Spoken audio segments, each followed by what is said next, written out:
দেখবেন আজকেই আমাদের সমাজে এগুলা দেখা যায়, যুবকদের চুলের সামনে এক কালার, পিছনে এক কালার, ডানে এক কালার, বামে এক কালার। ওর চুলের কাটিং দেখে মনে হয় ও কোনো ইহুদি খ্রিস্টানের ছেলে। কি আমি ভুল কিছু বলেছি নাকি এরা মুসলমানের ছেলে না? এদের বাবা কি বেঁচে নেই? তার চুল কাটার টাকা কে দেয়? যদি বাবা বেঁচে থাকে তাহলে কোন পুরুষ বাবার সামনে ও চুলের মধ্যে উদ্ভট কালার দিয়ে সামনে এক কালার, পিছনে এক কালার, ডানে এক কালার, বামে এক কালার দিয়ে ঘুরে বেড়াতে পারে? আমার কথা কি বুঝতে পেরেছেন? আপনি বাবা, আপনি দাঁড়িয়ে আছেন, আপনার সামনে আপনার ছেলেটা এমন একটা জামা গায়ে দেয়, আপনার ছেলের রুচির দুর্ভিক্ষ এতটাই নেমেছে, ওর জামার মধ্যে 4-5 জায়গায় ছেঁড়া ফাটা, ওই এমন একটা প্যান্ট পরে ওর প্যান্টটার মধ্যে 4-5 জায়গায় ছেঁড়া ফাটা। তার মানে আপনার ছেলেটার রুচি এতটাই নিম্নমানের, এতটাই জঘন্য, ও ছেঁড়া ফাটা প্যান্ট পরে আর ও মনে করে ওকে নাকি সুন্দর দেখা যায়। কি বাস্তবতা না এগুলা? সমাজের বাস্তব চিত্র এগুলা।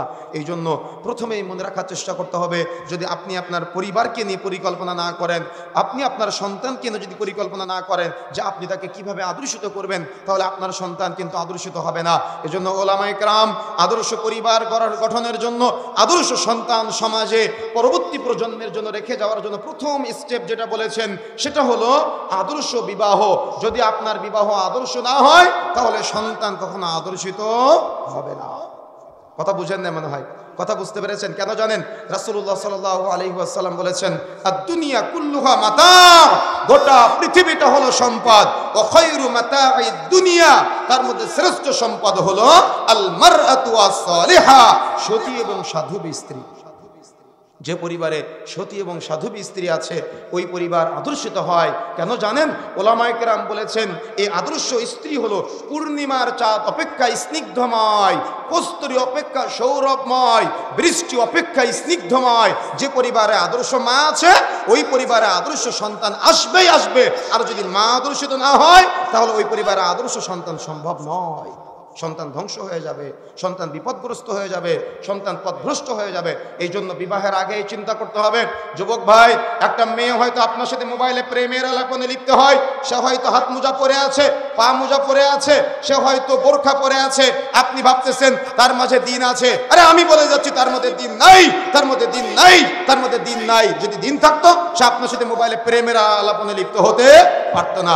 আর বোন, একটা ছেলে হয়তো টুপি পরে, মাথায় টুপি পরে, মুখে দাড়ি রেখে, গায়ে জুব্বা পাঞ্জাবি পরে সে হয়তো আপনার সাথে প্রেমের আলাপনে লিপ্ত হয়।